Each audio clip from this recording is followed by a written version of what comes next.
be here the house or send Yeah, you should just come. Yeah. And my office. I left Jill out there. In the cold. Yeah. Well, she offered, so I took her home. Session starts like in January 7th.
Recording in progress.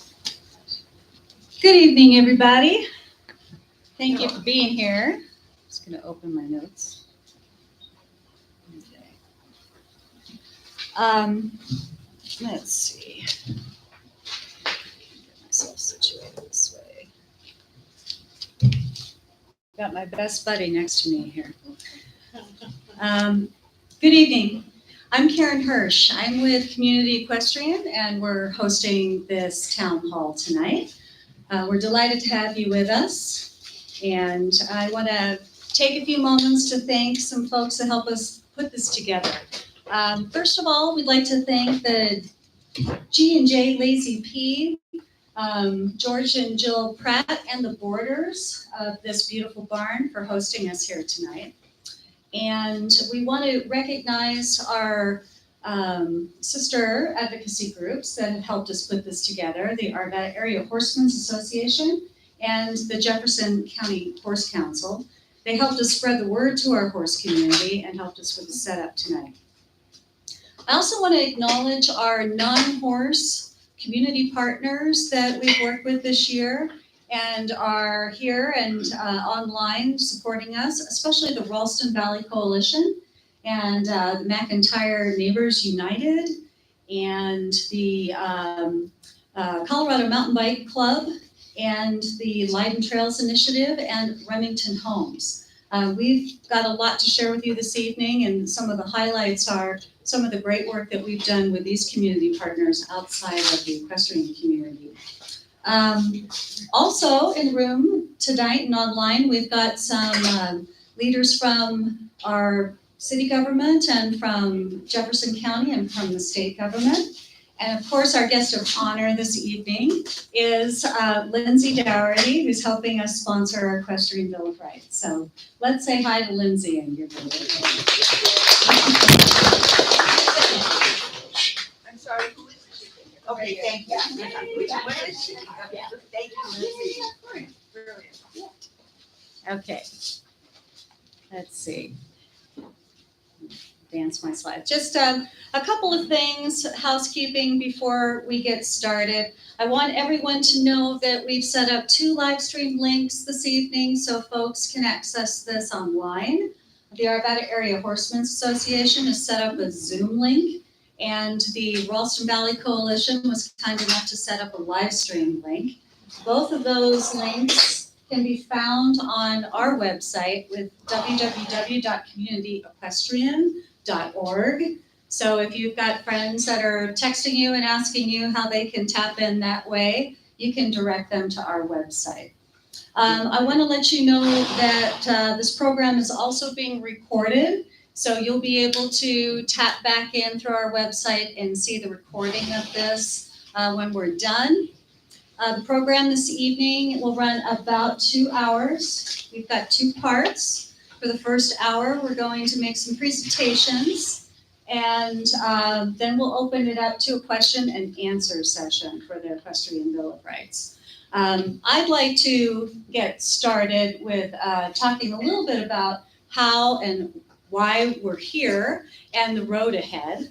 And then I'll be turning it over to Scott Asherman with the Arvada Area Horsemen's Association, and then Fran Evers with the Jefferson County Horse Council. And then finally, my partner at Community Equestrian, Michelle Huddett, will be giving a presentation on the Equestrian Bill of Rights, joined by Lindsey, so we can understand a little bit better the path forward and what our expectations should be for the bill. So we will go ahead and get started. You know, this is a really special night. It's not often that we get to gather together as a horse community with folks from outside the horse community as well. And this is something that I hope we can achieve more often going forward. I want to let folks know who are online also that when it comes to the question and answer segment, second half of the presentation, we're going to ask you to put your questions and comments in the chat feature online, and one of the staff folks here will be monitoring that and bring your question up to the mic so that everyone can hear it and it will be in the recording. Okay, so how did we get here? Well, a year ago, we had a tragedy in our community. an early one early in December last year. Our fellow equestrian Laura Wolf and her horse Griffin were out trail riding, and they were hit by a careless driver. And unfortunately, Griffin did not survive his injuries. Laura was thrown on top of the car, and although she didn't think she was hurt at first, she actually was. She had to endure waiting for the veterinarian to show up to put Griffin down. And lives were changed that day. And we showed up here in grief and in support of each other and in outrage over that incident, because that incident is every equestrian's nightmare.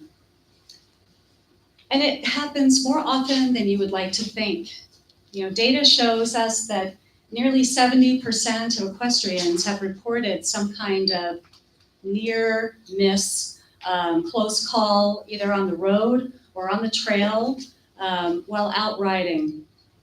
And this is just something that we feel the time has come to address. And folks showed up last year and filled up this barn, over 200 people, to see what could be done. So we have worked hard this year to address these concerns. You know, when development comes to our area, too often it's done without making accommodations for the folks who are already there. And here in Arvada, we've got a number of situations that are perfect examples of that. You know, this slide here is showing us a picture of Indiana Street, where the Indiana Equestrian Center is. On the other side of Indiana Street, you've got a lot of neighborhoods with horses that live in people's backyards. You've got barns. There was a time when those equestrians could easily ride down the street and go riding at that equestrian center or the trails nearby. But now, as subdivisions multiply and take over our equestrian scene, it's becoming very unsafe to navigate our world. Another example that we have is on trails. There was an incident recently in Parker that illustrated this. We had some equestrians out enjoying a day, having to cross a narrow bridge, and they were confronted by a cyclist who refused to use them.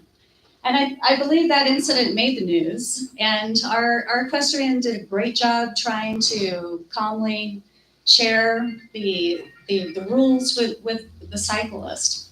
But that cyclist didn't understand, and it was a very unfortunate experience. I myself have been a trail rider in Jefferson County for nearly 20 years. And 99% of the time, the cyclists, the trail runners, the pedestrians that we encounter are just absolutely lovely. We communicate with each other, we share the trail, it's fine. But with the growth comes more and more users of these trails. And there is an alarming increase in the number of folks who encounter horses and don't understand how to interact with us and the safety issues that are involved. So I want to talk a little bit about our horse statistics and industry. Equestrian sport is growing, not only in Colorado, but nationwide. All sectors are indicating growth, including registration in organizations, participation in events and programs, and the data that shows an increase in sales of goods and services related to horses. There's the American Horse Council does the most comprehensive study that we know of and completed their most recent one in 2023. And it shows that $122 billion are generated by the horse industry in the United States annually. In Colorado, we're one of the largest horse states in the country as well. Our state generates around $1.6 billion a year, and it supports a thriving industry that includes ranching and tourism, training, breeding, and recreation. So our community contributes so much, and we support so many social organizations that we feel that we need to be better represented. And yet, here the slide shows this triangular, this diamond-shaped sign is all we've got that sort of represents our presence in the world. And we don't think that that's quite enough. And so we've looked around to see where else this is happening. And the problem is really quite prevalent and growing across the United States and internationally.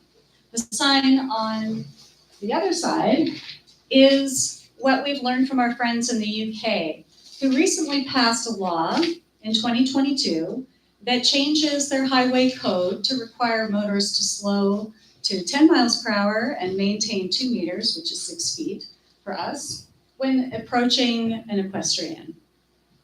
And so that's really formed part of the backbone of our Equestrian Bill of Rights that Michelle will go into more later.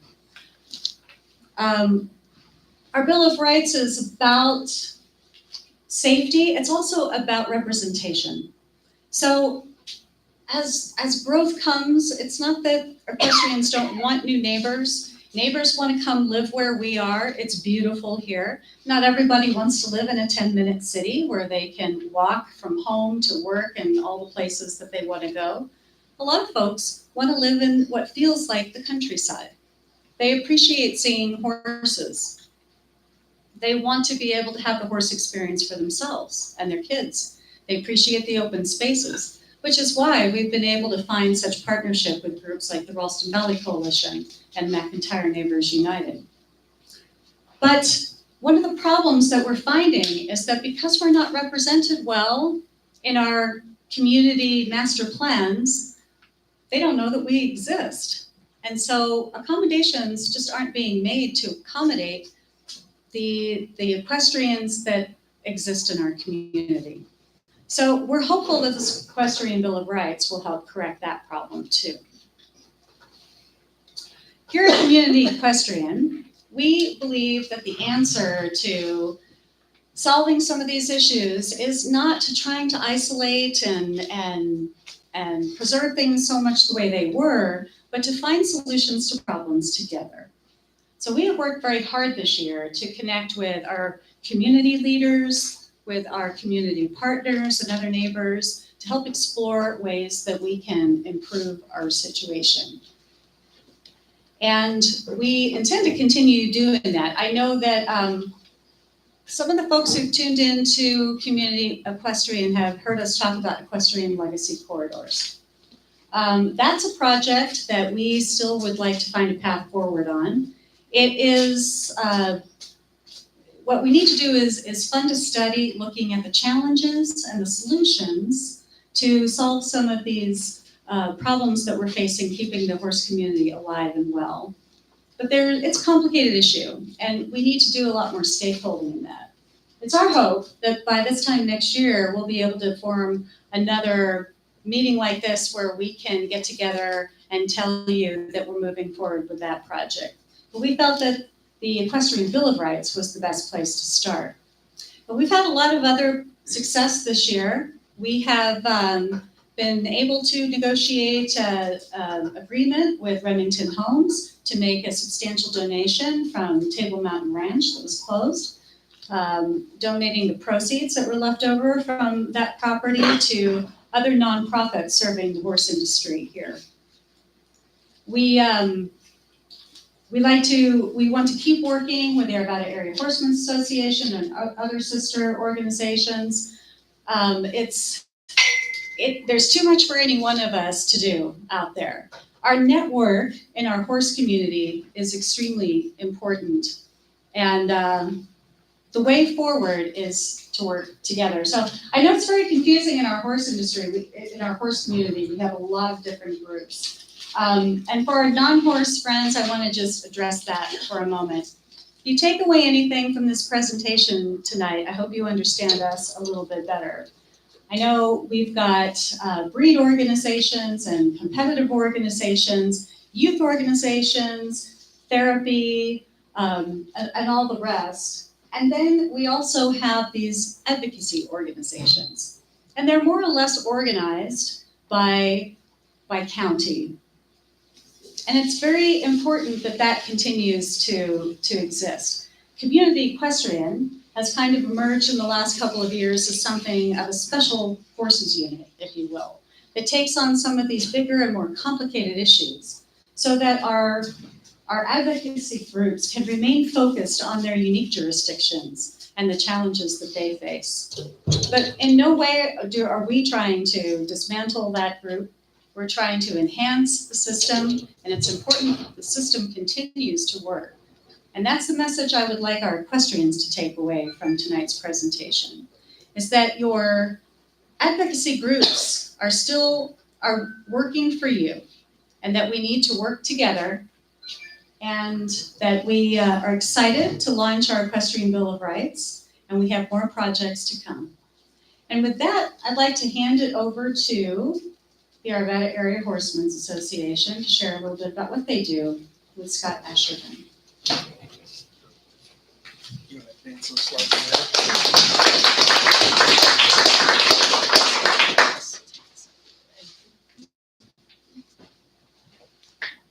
So, can you hear me? So, I'm Scott Asherman. I'm the president of Arvada Area Horsemen's Association. We were founded in 1977 just to promote the horse community in Arvada. We are a 501c3, and we're the stewards over at the Indiana Equestrian Center. So primarily what we do is provide support services for people who hold shows, jumpers, pleasure shows, etc. over there. We maintain the facility, and then we try to help promote the equestrian lifestyle with the other groups. So this year, what we've done is we've had a little bit of a rebuilding year to be able to get a little technology into our association. So we revamped the website so that all of the events that are held over there, people can see them. They can see what's happening. We can actually take electronic payments now. You don't have to deliver cash to Miss Jill anymore. So that helps her out as well. At the Equestrian Center, we've done a lot of cleanup. We took over 10 loads of debris out this year just to try to get rid of a lot of the dead stuff. Chris and group organized a painting day. So now both arenas are painted, which is great. And we hosted 33 events over there. So, thousands of people have come to use the facility throughout the year.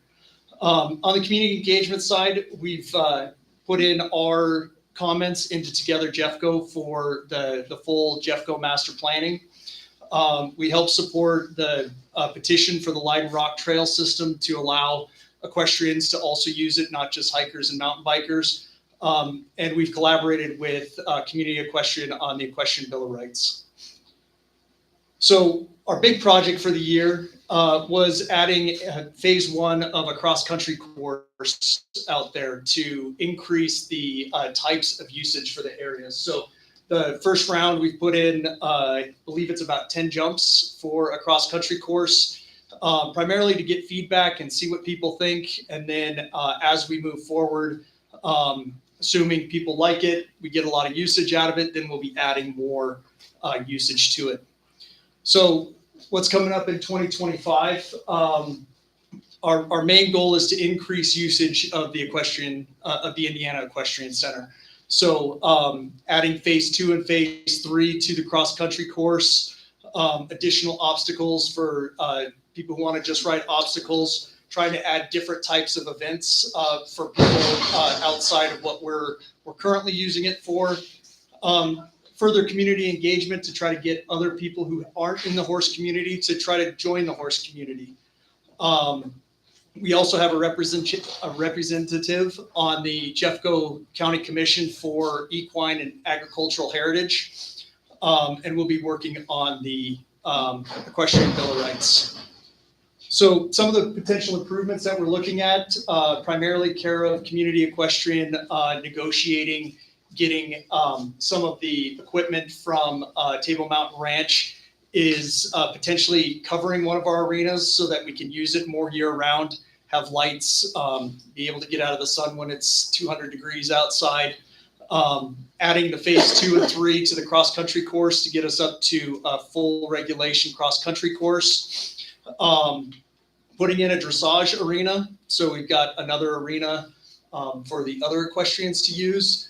And I already mentioned it, but new cross-country courses. So big thank you to the ladies from TMR who have put the cross-country course together so far, and Community Equestrian for hopefully getting these donations to our community. Brian?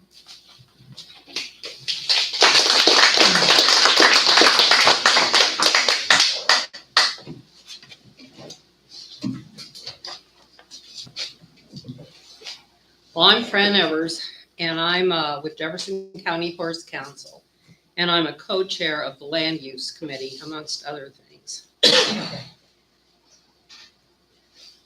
So, our mission with Jefferson County Horse Council is to promote and protect equine welfare and equine activities in Jefferson County. And I just want to highlight a couple of the bullet points under that. One of them is we work with the emergency evacuation team. So we actually take care of all the animals over at the fairgrounds that are evacuated in times of wildfire. So if anybody wants to volunteer, we always have lots of opportunities. We had about 120 volunteers at the last evacuation, the quarry fire this year. And I think we had 1,700 hours of volunteer hours on that fire. The one, of course, that's near and dear to my heart is the next one, and that has to do with land use. So we want to try to preserve our neighborhood open spaces, neighborhood arenas, and our equine assets. So some of that involves, the idea that we're losing our equine, properties and our equine habitat. And I can keep my, if I have bicycles, I can keep them in my garage, but I can't keep my horses there. So the habitat for the equines is extremely important, and people don't realize that yeah, you see people out riding a trail, you may say, oh, well, isn't that nice? That's beautiful. It's really nice to interact with that particular activity, but where do you keep that animal? So it takes a lot, of property in order to maintain, the equines so that we still have them in our community. And we're losing that in Jefferson County in many ways. So, the next one. So here a while back, when I first took on being the land use chairperson, we were kind of reactive. So we'd get a land use case and it'd be a rezoning case. And what it became apparent was that actually, even at the point when they have the community meeting to let the community know that something's going to happen with this particular agricultural property, it's too late. It's already gone.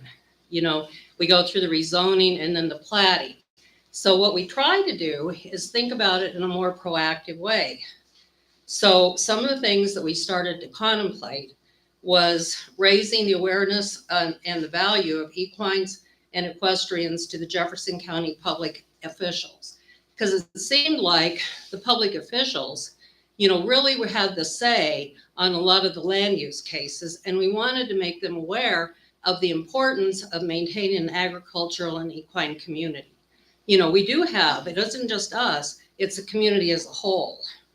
So we started to do some education in that respect. We wanted to educate our public officials on the quality and value of life that equines provide to the county. And we also wanted to influence the master plan, which we spoke about in just a minute ago. So that was another thing that was really important to do. So we wanted to understand the Jefferson County various regulations and documents.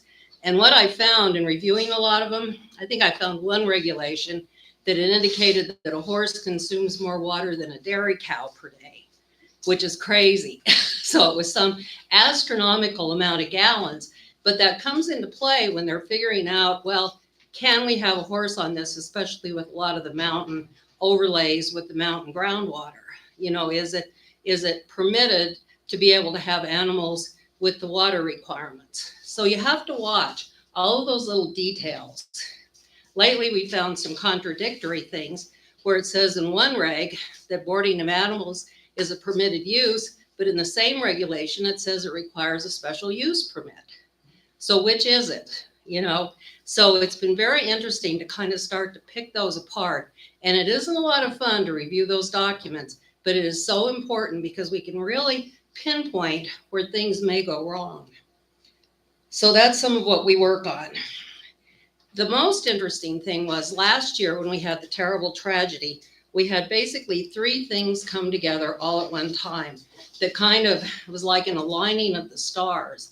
So unfortunately, we had the terrible tragedy with Griffin, but we also had an opportunity with the redoing of the Jefferson County Master Plan and all of the regulatory documents that we really could provide input into those plans, you know, the future of the county, and we could have a say in it. So that was really an opportunity.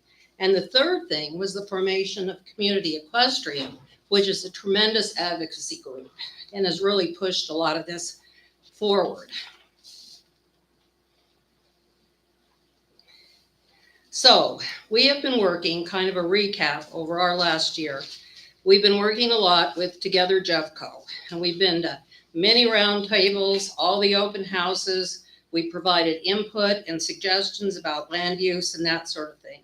We've been working very closely with Heather Gutherless, who's the long-range planner in Jefferson County, you know, to try to educate her on the importance and be able to provide input about where we fit into the community and our importance.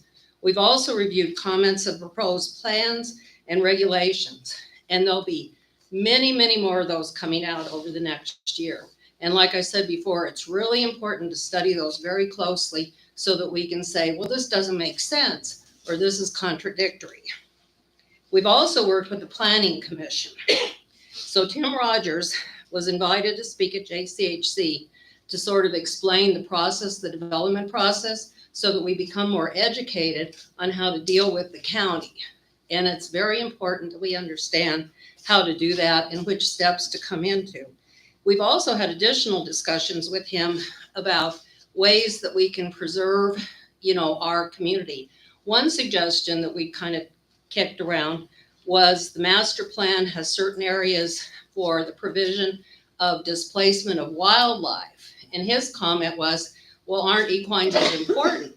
And maybe we should take into consideration as the planning board and the board of county commissioners, how many animals, if we go ahead and approve this zoning, are going to be displaced.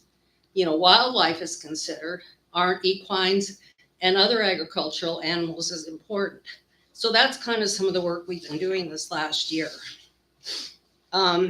We came up with a concept in thinking about, because I've spent a lot of time on the county interactive map, of all the different overlays they have. They have overlays for all of the wells. They have overlays for the bike people. They have overlays for the floodplains. And it's like, well, why can't we have an overlay? Why can't we have an equine and agricultural overlay? So we started to work with the county to do that. And it's my understanding that they are willing to pursue that. But out of that came the idea of part of this Equestrian Bill of Rights, that we really do need to become apparent. We don't want to be hidden anymore. We need to make our voices known and say, hey, we are a viable community. We have a lot to offer, you know, in general, not only for us, but in some of the rehab activities that go on, some of just the sharing, some of the youth activities. There's a lot that horses have to offer. So we've also had the opportunity to testify at the Table Mountain Ranch hearings. And what surprised me, because I testified at that, was how receptive both the Planning Commission and the Board of County Commissioners was to hear how we make a difference, you know, that we really matter in the community. And they were like, we didn't realize that you guys were out there. So part of that is educating folks and not trying to kind of withdraw into the corner and say, oh, well, if we just are quiet, maybe they'll leave us alone, because that's simply not happening. So that's kind of the approach we've taken. We've also had position statements on the Protect the Hogback and also the McIntyre Logistics Distribution Center. So with that,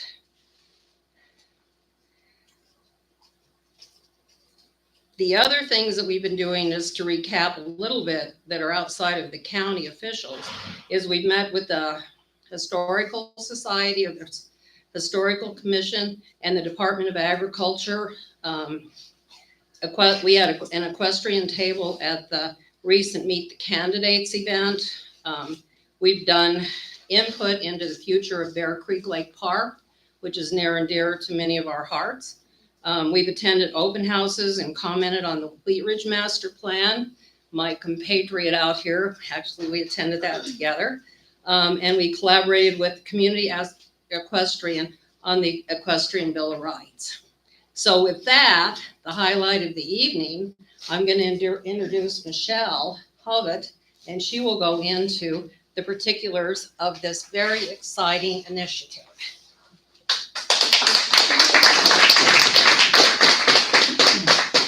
All right. Welcome, everyone. There's just a lot to cover, but I'm going to do it quick because we want to get to your Q&A. We want to hear what you guys have to say. So, Michelle Hovitt, I'm part of the Community Equestrian. Karen and I spent many long conversations on the phone or at the barn or somewhere trying to figure out how can we make a difference with advocacy this past year. I'm also part of the Jefferson County Horse Council board and co-chair with Fran for land and use development. So I'm spending more time back in my roots. I was part of the city of Arvada for 20 years.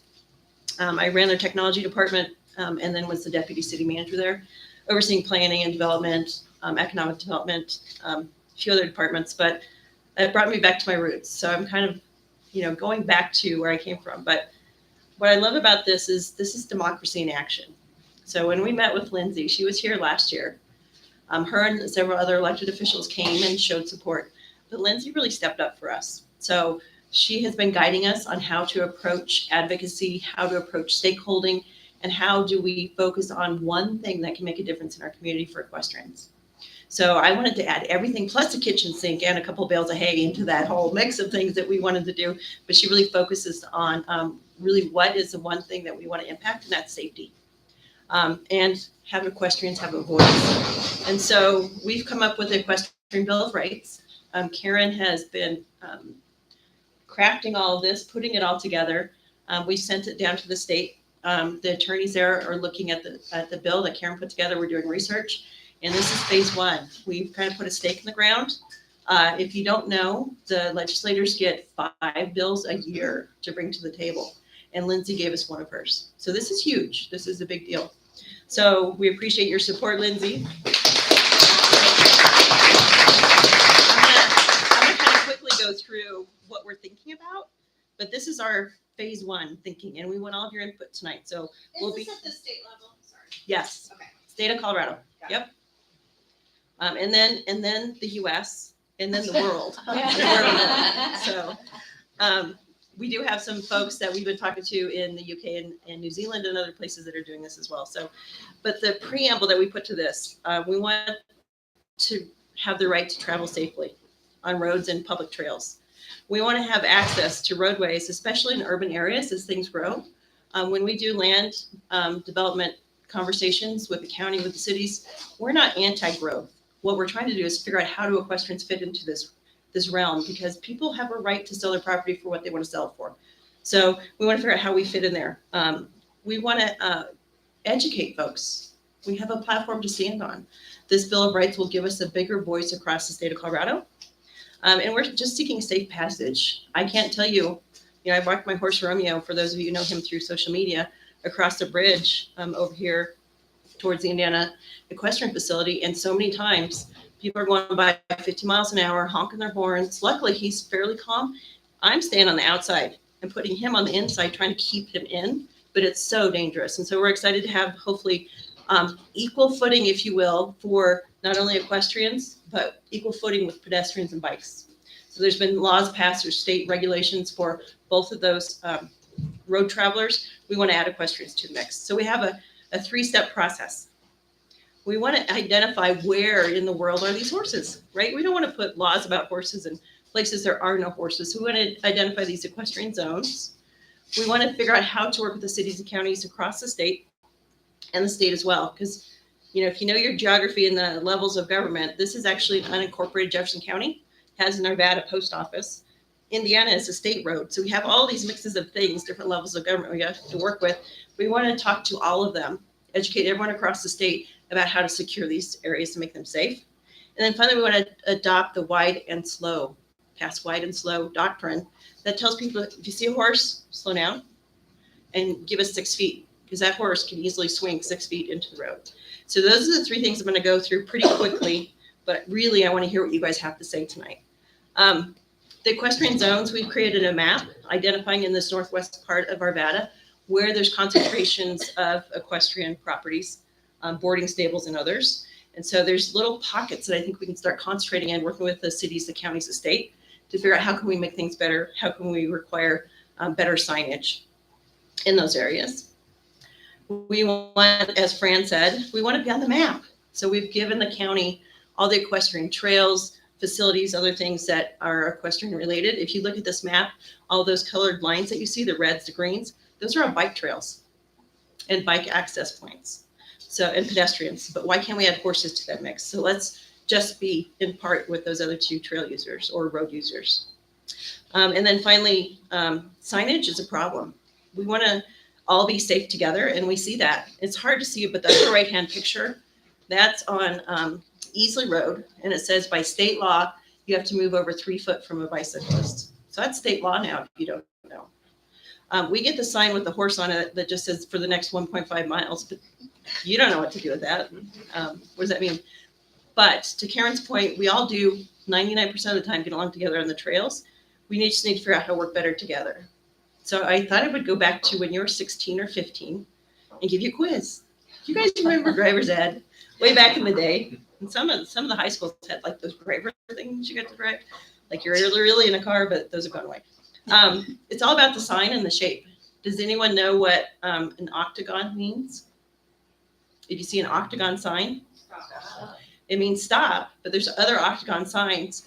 That designates by the Federal Highway Transportation, that designates regulatory.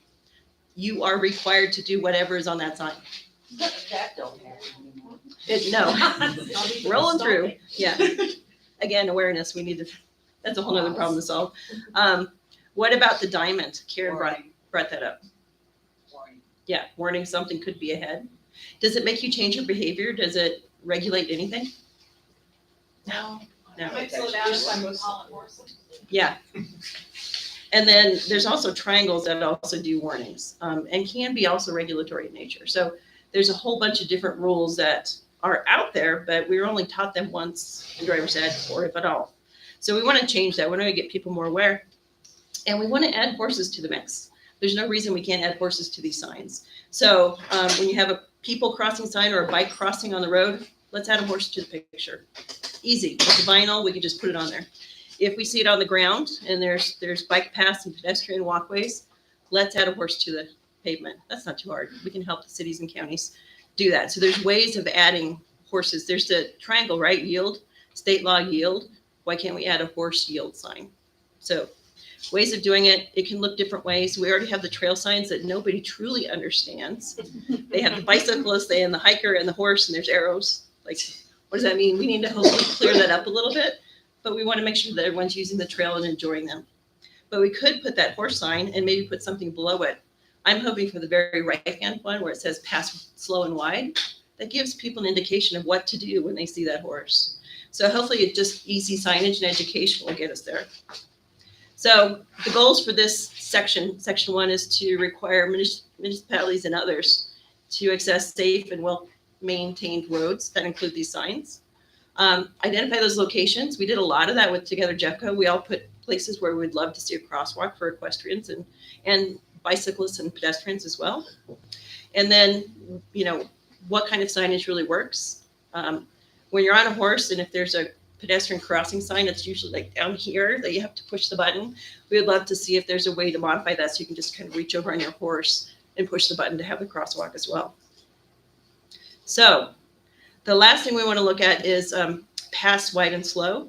We want to look at adopting what they've done. There's no sense reinventing the wheel. We got to work smarter, not harder. And so there's guidelines that we can use for moving this forward. There's signage, there's ways to identify horses and riders smarter. And if you look in the right-hand side of this was their stats from their Facebook site and their group of the top countries. United Kingdom, 49,000 people. United States, only 2,000. So if you're on Facebook, go to the Pass Wide and Slow and join. Let's make America huge on this list. Australia, New Zealand, and others are members. They want you to be visible. So to really wear a bright attire when you're on a busy road. And I know there's a vendor, we have Scott, that donates some of the Colorado Safe Horse. Colorado Safe Horse that creates some of this. And so in the UK, they put all this on their horses and they look like a neon sign walking down the road, but they still have problems with people whizzing by. So we just need to think about how we can do that on trails, because if you have a runner come up behind you with your buds on, they may not be thinking like, oh, I love this song. And then you run into a horse. And from behind, a horse will kick you thinking it's a prey attack. So there's ways that we can be better informed and show up better in the communities as well. But what I love about their program is they have rides and awareness rides to get people aware. So we can block off a street, maybe kind of do a parade type thing, but get people aware of what we're trying to do, wear all our bright colors. And then they also put them on buses. So if you guys were behind a bus or light rail or other things, there's ways to advertise and educate and inform people to behave differently.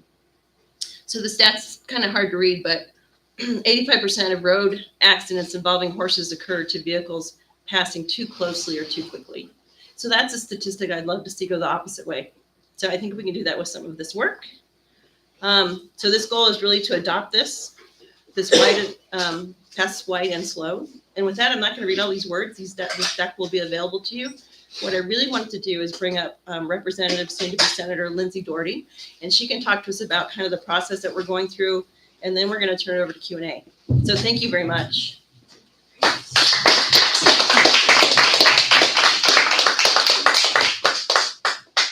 All right, it's so nice to be here.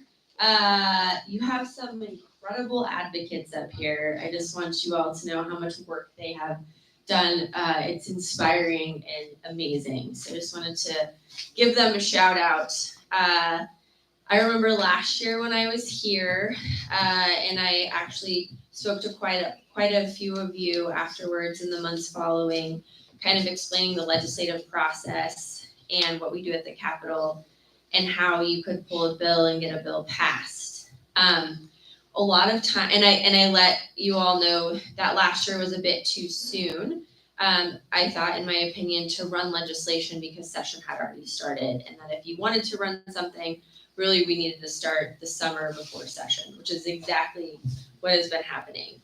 And I just want to say how proud I am of you all, because a lot of times when I tell people there's work involved, I can't just solve problems. I need people to help me solve the problems. That's why I do this job. When there's work to be done, a lot of times I feel like the people don't really want to invest the time to do the work, but you all have. And that's why I'm standing here, and that's why I'm so excited about this bill that we're bringing next session, because you've done the work. This is exactly why I do my job. I want to run bills that my constituents care about. And it's just been really great for me to see, and inspiring too. So thank you. But I wanted to just kind of go through the process. As you've heard, we do have 5 bills. Since I'm a senator now, I pulled a bill title, and the bill will be starting in the Senate. We're hoping to make that bipartisan, which I don't see a problem doing. I've got really great relationships on both sides of the aisle, so I think that's always very important. What will happen is currently we are getting a draft. We have sent information to an attorney at the Capitol who will draft the bill, and we have to get that draft back. This year, unfortunately, there's been quite a delay. I think they were short-staffed for a while. There's been a delay getting drafts back, so we don't have a draft of the bill back, but I'm hoping we will have that soon. Once we get the draft back, we can circulate it and start stakeholding extensively. And I also did want to just plug that you all had a lot of ideas, but my suggestion was to narrow it down to what you saw. And I know there's more that you all want to do, and I'm here for it. But I think starting small on the smaller side and then working your way up, maybe next session and the sessions following, is a good way to go about it. Another flag, and I've told this because I don't want to your advocates, because I don't want this to be a surprise, is that our state budget is very, very bad this year. We have run out of our federal stimulus money that we were given during COVID, and there's going to be mostly cuts to the budget. I am hoping that we can figure out a good spot here so that the fiscal note on this is not high. And if we do get a high fiscal note, there are things we can do to lower it. But I just did want to put that out there as well as an issue that we're going to be facing as a state and legislators getting our bills through this year. But so once we get the bill back, it will go out to all the stakeholders. I do extensive stakeholding on my bills, and we'll listen and take feedback and probably make some changes based on the stakeholding. It will then be assigned to a committee. I'm assuming this will be going to the Agriculture Committee, which I have never been in front of. These aren't typically the types of bills I run. I'm an attorney by background. I do a lot of youth and juvenile and foster youth bills because that's been my legal focus. So that's kind of the area that I've been in. So this is a new one for me, which is great because I've got all these experts up here. For the committee hearing, we'll want to be prepared, and I've spoken to your advocates about how it'll be great for you all to reach out to your own senators and representatives in the state, and then pulling a list and essentially going through all of the representatives and all the senators and saying, Bob lives in this district, Sue lives here, and then making sure that you all are reaching out and contacting all of your representatives, because we truly do listen to emails, especially when we get a lot of them and they're done in a very organized fashion. For committee, we'll also want to have some folks there to testify. We'll want to talk to the committee members prior to the bill being in committee, and then prior to it being on the floor, we'll want to have maybe an advocacy day and get a bunch of folks at the Capitol advocating for your bill. And that's a lot of steps, and that's kind of why I'm here, to make sure you all know the process and make sure that your people and all of you know the process. But it's definitely a lot of work to get a bill across to the finish line, but we'll do all we can, and I'm hopeful we can get there. Once it passes through the Senate, we will do the exact same thing on the House side. There will be 2 sponsors. It will go through committee. It will come back to the floor for a second reading and a third reading, which is the final vote. After it hopefully passes both chambers, it could get held up if there's a fiscal note. It could get held up in appropriations, and that's kind of where they'll determine whether the Joint Budget Committee has decided to appropriate state money to fund the bill.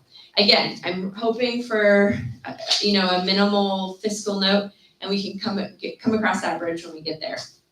After that, it will go to the governor's desk, and hopefully he will sign it. Sometimes I feel I've got a great relationship with the governor, but you never know what he's going to do. So we'll make sure that we've got advocates talking to the governor as well. So that's kind of the whole process on how a bill becomes a law in a nutshell. And then I'm happy to open it up for questions for any of us up here, I think, on next steps or anything I talked about. It's a very confusing process, so hopefully I explained it okay. So 2 comments, well 3 I guess. First off, great job. Can we just ask for you to come up and speak into the microphone? You hold on to that one, Lindsay. And this one, I'm going to just pull out here where folks can come up and speak. Lots of thoughts. So first off, thank you so much. You guys are all amazing and wonderful and send us the info we need. So please keep doing that because it's amazing. I love that you guys focused on safety. I think that's a perfect first, low cost but high impact for us all. So awesome. If you want examples of, the horse stencils on the road, Los Angeles, where I used to live, and yes, I know we all hate Californians, but Los Angeles does horses in urban areas really well. So if you need photos, examples, things where we can show that this is very successful in another place, let me know. And then you probably all noticed with Indiana closed last weekend, how wonderful it was. And I noticed it's also going to be closed on Saturday from 5 a.m. to 5 p.m. So if you guys wanted like footage of horses on roads, I was going to suggest maybe on Saturday we do a bunch of riding there to show how many people would be using that facility, the indoor or the outdoor equestrian center, if we didn't have to worry about getting hit by cars. So, yeah, thank you guys. And I'll just make a comment. I think more information is great. Especially one of the first things I do when I'm looking at a new bill is I ask, hey, has this been done in another state? Or can you give me an example of another state where they're doing this the right way? And so I think that's great. I would love for you to send some information along. Does anybody else have any questions? Come on up.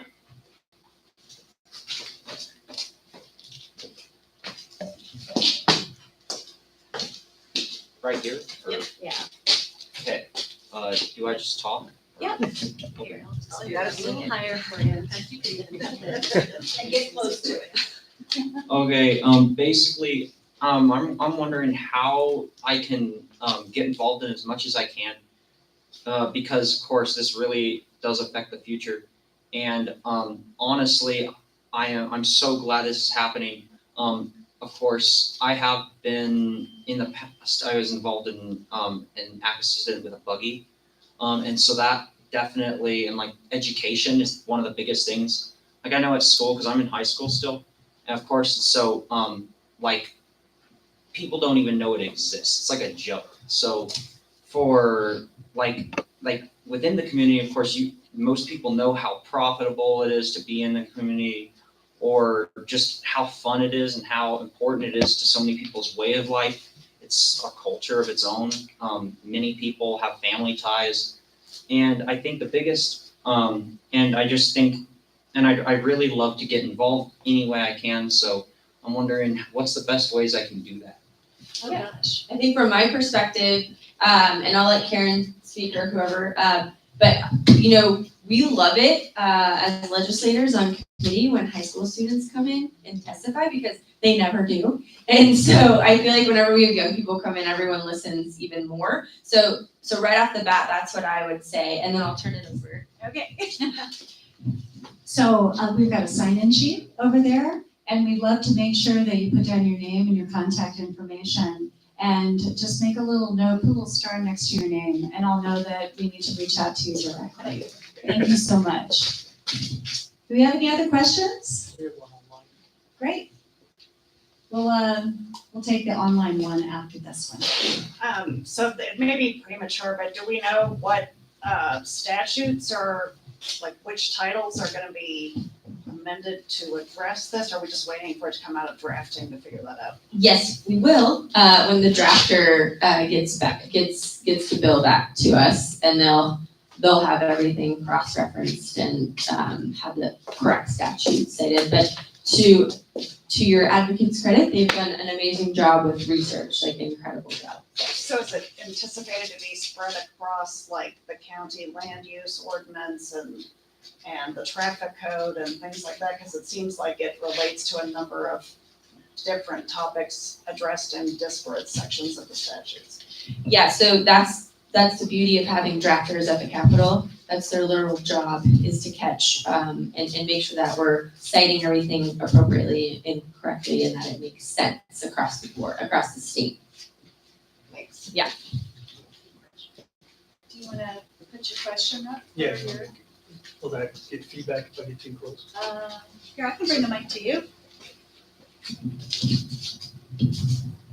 Figuring this out as we go. You're doing a good job. So the question is, the slide about slow down to 10 miles an hour in other countries, how does that get enforced even in our state? Cars go by too fast, it's hard to get a license plate or show proof of speeding. If it's 6 feet, if it's a 6 foot cushion, there are roads that don't even have room for bikes, so where do we get a 6-foot cushion zone?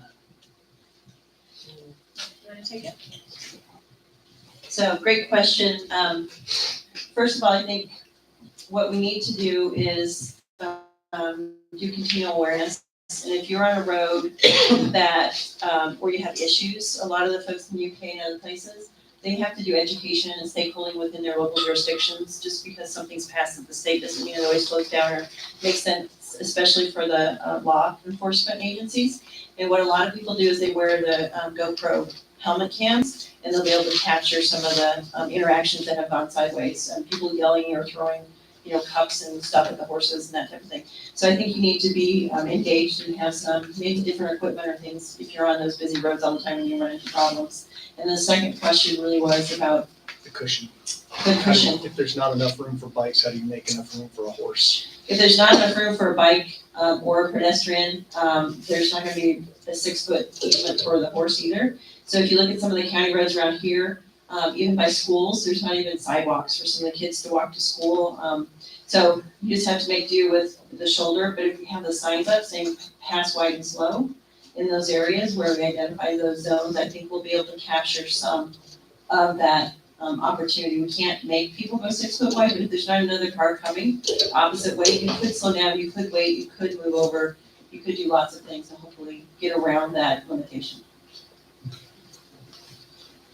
Okay. Any more questions from the audience? Can you explain the term stakeholder? Yes, I can. So the question, so we have it for everyone to hear, is can you explain the term stakeholder? Yes, stakeholding means to get all of the groups interested in your new policy and new bill together, both those groups in opposition and those groups who are for your policy, and get them all together to have a conversation about it.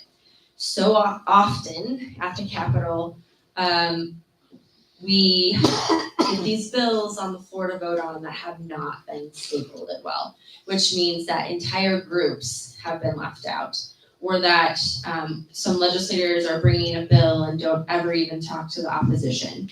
And it puts other legislators in really bad positions to vote on policy that's not good policy because it didn't have both sides together in a room thinking about what is the best policy. I used to do family law mediation, happy about what happened in the mediation, but you don't have to go in front of a judge who then decides your entire future in 6 hours. And I kind of think that about policy. Honestly, if both sides leave and they don't love it, but they can live with it, it's probably the best policy. That's how I've done a lot of my legislation. Anybody else? Thank you for being here tonight, and thank you all for all the hard work that you do. My name is Bill Skebby. I'm Executive Director of the Colorado Horse Council, Executive Director of the Colorado Horse Development Authority, Chairman of the State Coalition of State Horsemen's Association, and the work like this that's done by the people like this is just amazing, and it's nice to hear it. She kind of talked about stakeholders, and that's the comment I was going to make. This bill will need to have the support of the Colorado Horse Development Authority. That is a quasi-governmental state organization under the Department of Agriculture. And I think it just needs to be vetted by them very closely. It also should be vetted by the Colorado Horse Council very closely. And I have some great ideas about what I heard tonight. I'm just wondering if this still is too much community in order to bring to the state. And I say this because I also am Executive Director of the Colorado Egg Producers. And when these bills go forward and legislators pass them without the right knowledge, bad things happen. And industries then have to fight even harder to get what they want. I think the work here is amazing. I think the people here in Arvada, Jefferson County are amazing. And I just ask that you really consider some of those thoughts. What do you think some of the downside possibly could be to a safety bill? There is some of the downsides that I see is that there isn't a model situation like this. For instance, there's a whole city in California called Norco, and their whole community evolves around the horse. People ride horses to their showgrounds, to the 7-Eleven, to the grocery store and everything else, and it's a wonderful community. This kind of process without a model, a really strong model to take from, is going to be difficult. Maybe you already have that. Maybe you have strong models where they work. We also worked on 24 HB 24-1458 this year, and that was very difficult. And the Department of Agriculture came to us so that we could figure it out for the benefit of the horse community. And that might be something we need to look at, how we can help out under that bill. Can you And tell us what that bill was about? the bill was about a lot of things. What it was about originally was that they wanted to have registration of horses throughout the entire state. Every horse would have to be registered, even though we had and this wasn't in the bill, but this is how the philosophy was to begin with. And the thought behind that was a good thought, but could you imagine having to register and having a license on your horse every year in the state of Colorado? Well, if we're trying to follow That was just an example. That other part of that bill was certifying all horse facilities and regulating them. Could you imagine that? We don't even have standards of operations in the state. And who's going to go ahead and produce those things? So all I'm asking is that you really consider working on the education part of this first. And once you have a proven model that the citizens of Colorado can be educated on equine, as long as you have that model going, then I think some of these other things can happen. And one comment I would also make is that I would not call this a Horseman's Bill of Rights. You may want to call it Jefferson County Horseman's Bill of Rights, but I think you're going to get a lot of pushback by giving it a broad name like the Horseman's Bill of Rights. I don't know that you could pass that in our state, to be honest with you. And I've been doing legislation for 25 years and in the horse industry in association work for 47 years at a national level, state level, and county level. So that's just my suggestions. Yeah, I appreciate that. We have met with the Department of Ag. I know I've met with them once. I don't know if you've met with them also, but we've started the conversations with the Department of Ag. That's one of the first things that we did. But I think it brings up a good point. I will tell you, some of the easiest bills that I thought were going to be a cakewalk turned out to be complete disasters. But I think where I'm at and why I decided to pull this bill title for you all is because I recognize what you all want to do, and I think you have some great ideas. And I think that's why I threw out some cautions at the beginning, the budget, some other things.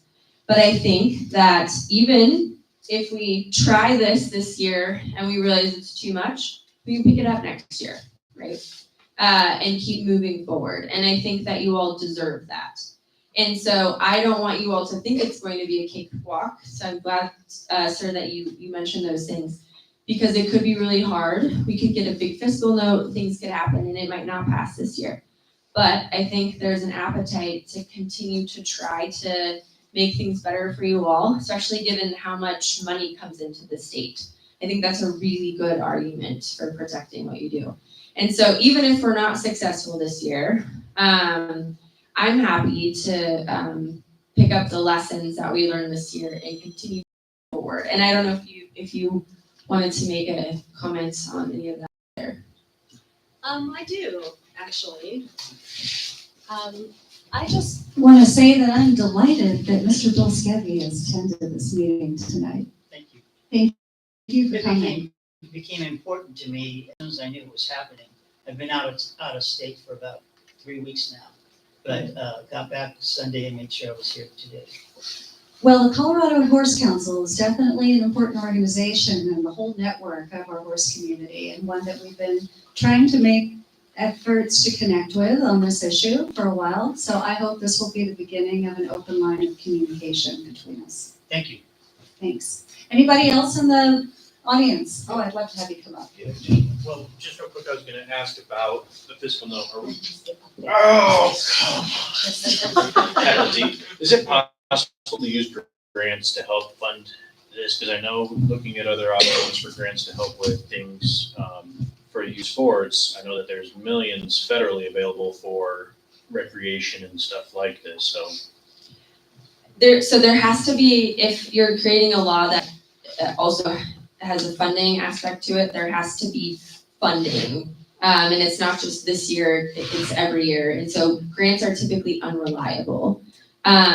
So for example, there was, a study we were talking about, and perhaps having that funded outside of the legislature and having maybe that, attempting for that to go through the legislature, and if we didn't get funding, trying to do it privately. But we can't rely on grants just because they're not there every year. And if you're creating a new law that then creates money that the state has to pay every year, we have to know where that money is coming from. But it's a good idea. Yeah. Hello, Lydia. This may be a really naive question, but. Can you speak into the microphone, please?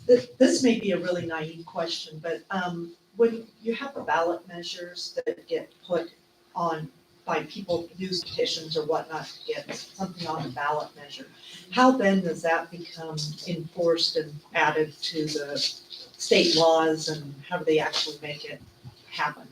So you're asking if a ballot measure is passed? Correct. Yeah, so that's one way to change the Constitution or create a law, and then the legislature is another. So the legislature can direct things to the ballot, and we had 2 of those this year, but everything else comes from a citizens initiative and then does become law after it's passed in Colorado. Did that answer your question? Okay. Is there any reason to not try to get petitions to get it onto as well as pursuing what we're doing? It's a very expensive process. It costs millions of dollars to get the signatures. And then you have to have attorneys who really know what they're doing, because you have to go through the title board and it has to be approved to be on the ballot. So there's a lot of work that you would have to pay for.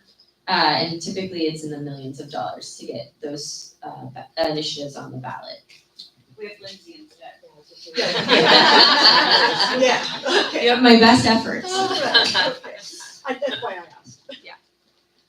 I'm just going to check and see if we have any questions on our live stream that RVC is running for us. No, don't. No? I'm asking again, see if there is any. I have some questions, they're not specific to this topic, but I have just some general questions that. Yeah, Yeah, we'd love for you to come up and shoot your questions at us. All right. This question's a little bit, these 2 questions are a little bit off topic, but since I have the right people in the room, I'm gonna ask them here.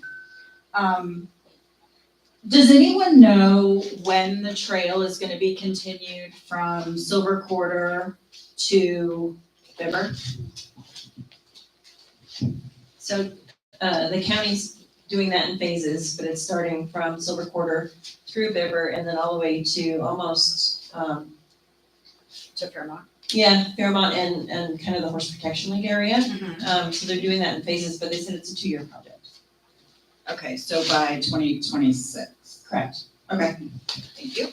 Actually, I think you should probably check with open space about that. Yeah, they'll have Because I the think exact the details in gonna the be project. more Yeah, Oh, really? that's what they told us at their meeting, was around that. Yeah, yeah. that's It part of the seems so problem. ready. Yeah. Yeah. Part of the problem is getting the bridges over the ditches. The bridges over the ditches are. Right, and the ditch company has some major issues, especially around dogs swimming in the ditches. Yeah. If there's trail access. Canals and waters and dogs and horses all don't mix sometimes. My other question is, now that I'm not at TMR, we have to ride through some neighborhoods to access the trails. What are the actual laws about horses on roads? Are horses allowed on any road? Are we supposed to be on the sidewalk? Can anyone answer those sorts of questions for me? Bill's gonna take that one. That's a good question and does relate to this bill that you want. In the state of Colorado, they're allowed on the roads. Horses are livestock, remember that. In other states, some people have them as pets and companion animals and everything else. There's a whole slew of legislation about livestock. And then there's a whole slew about equine as well. So you need to review that. And then some counties do allow other horse activities, others do not. So, you just need to check with your local authorities specifically to find out where you're talking about and if that's appropriate. I mean, it's even hard to get a parade permit for municipalities these days. And who does the driving that came up? Just to drive a horse sometimes in a community is very difficult. So check with your locals, because I get that call a lot. And I get a lot of these calls a lot. Yeah, so I actually had a conversation in one of the Plan Jeffco meetings, with the transportation group. And what they indicated was that horses are considered, like footed animals, like pedestrians. So they actually said it was perfectly fine to ride a horse on any sidewalk in Jefferson County. Now, we didn't go into, can we ride them on any road in Jefferson County? But that was the indication from the transportation department. Okay. So wheeled cars, bicycles have kind of one set of rules. Anything with feet or hoofs has another set of rules in Jefferson County. And that's from the Jefferson County Transportation Department. Need to add a comment to that. If you're riding in a community that wants you to pick up the mess after the horse, make sure you do. Because that's the one thing in this community and also in Boulder that they're fighting. Your horse droppings on the road don't belong there. It's not so much that it's right or wrong, it's how much you want to spend to fight the lawsuits. And that's why I encourage more and more people to become a member of the Horse Council so that we can address these kind of issues. How does that mesh with Colorado as a free range state? Because I was always told that as a free range state, if it's not explicitly fenced out, you can be there. The question is about how is Colorado a free range state, and if it's not fenced out, how can we use that space? You go on it, and when the rancher comes off and tells you to get off of it, you leave. And then if he puts signs up, and it becomes a range war sometimes. And those communities, really, the owners of the property have to fence you out. But at the same time, we want to love our neighbors. So you got to watch what you're doing. And one of the things that we're looking at too, there's discrepancies in the state land statutes. In some cases, it names a horse as livestock, and we pay brand inspections and other things for that. In other cases, they do call it a companion animal. So I think we need to clean that up. That's not part of this effort, but that's something that really needs to be looked at because that leads to taxation and other things that needs to be normalized. Okay, gentlemen, back to the room. Lindsay, you used the word minimum or minimal regarding the fiscal side. Can you please define that for us? Are we talking 20,000 or? That would be great if I can get a $20,000 fiscal note. I'll take that. I'm not on the joint budget committee. I know we don't have much money. I would say that we definitely it would be great to have something under 100,000. Again, sometimes I'll clean in a little secret about the Capitol. Sometimes you run bills that the departments don't like, and so instead of having to comply with something new, the the departments will try to get the bill to go away by slapping a giant fiscal note on something. I'm talking a few $1 million. This happened to a bill I had last session. Twice I fought the fiscal analysts and the fiscal note, and twice, one time I got it down to 0. And the other, I think it was a few million, and we got it down to a few 100,000. But that's not typical. It's very, very hard once there's a fiscal note on something to get it lowered. So that's something that we can provide research to the fiscal analyst, and we will need to do depending on the bill draft. And we'll need to provide a lot of research onto what we think it should cost. And the fiscal analyst's job is to then talk to, the department it would affect and to,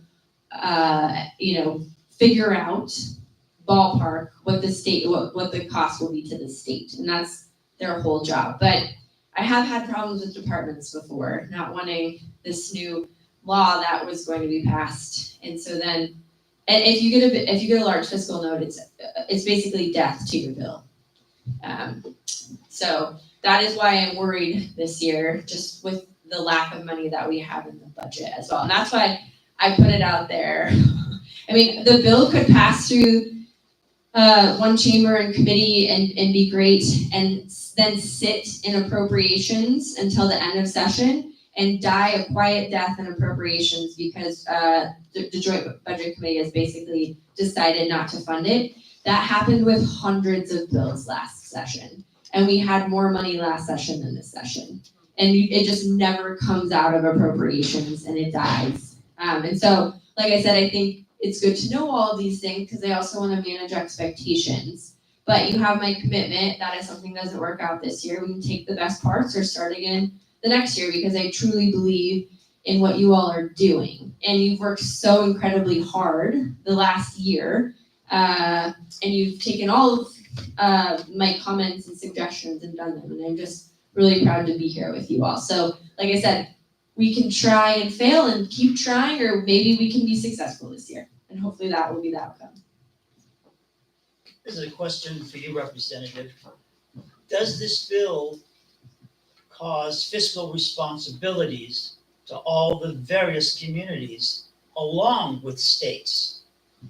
So we'll have to, I think a lot of that, the devil's in the details. So that's why we're waiting to get a draft back to kind of see how everything is organized. And I don't know if you want to talk to that.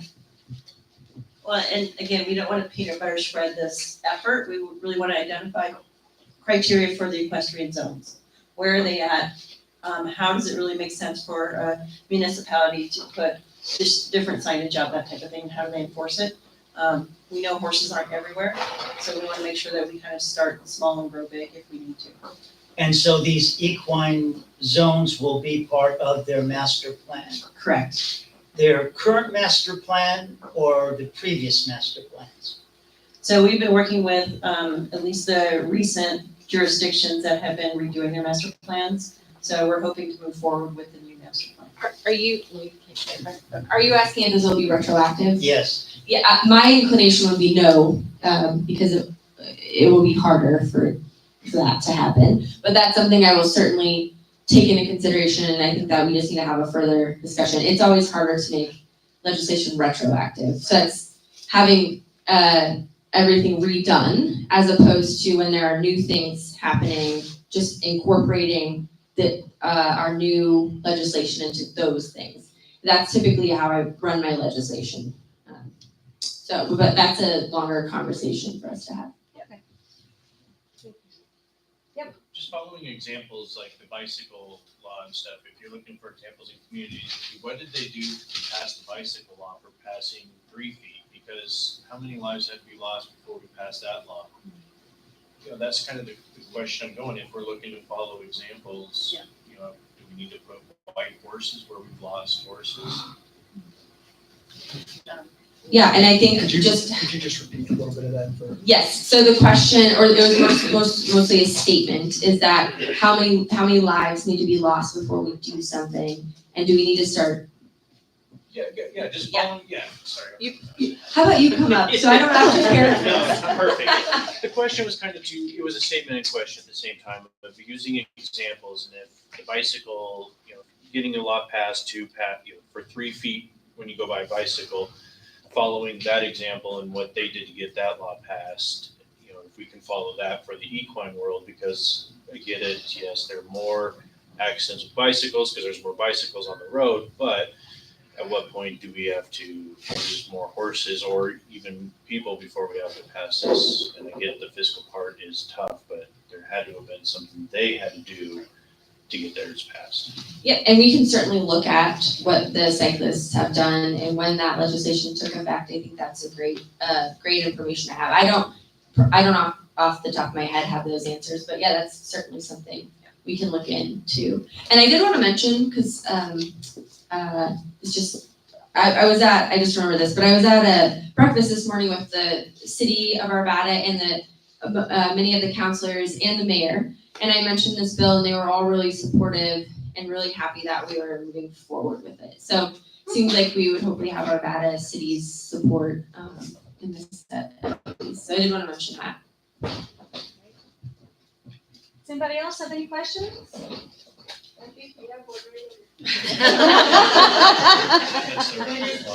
Where's the treat? Okay. He's saying, turn off the lights, it's my bedtime. Okay. Well, everybody, thank you so much for coming out tonight. I think this is a good move in the right direction. We've got a lot of support behind us. We definitely want to work with all of the people in our community and explore whatever concerns and issues that they have to make sure that this is a sound path that we're making forward. So if you have any other questions, if you want more information, we encourage you to make sure you've got community equestrians contact information in your contact database. Please reach out at any time, and we are here to help. Thank you for coming out.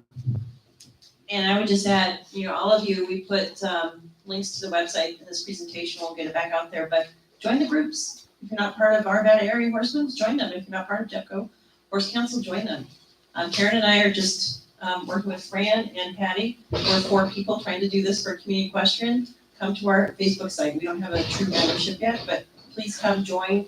We would love the help, because sometimes we, are thinking, are we the only ones that care about this? Because there's so many questions. You guys are smart. You're probably out there enjoying your horses in this lovely fall weather we had, but we would love more help and join the groups, and let's create a big voice for this. Okay.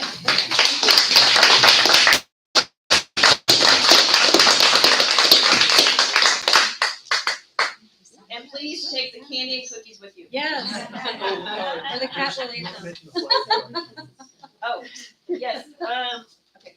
So as you go out and you take candy and cookies, there's some flyers. There's some small flyers and full-page flyers on the meetings coming up for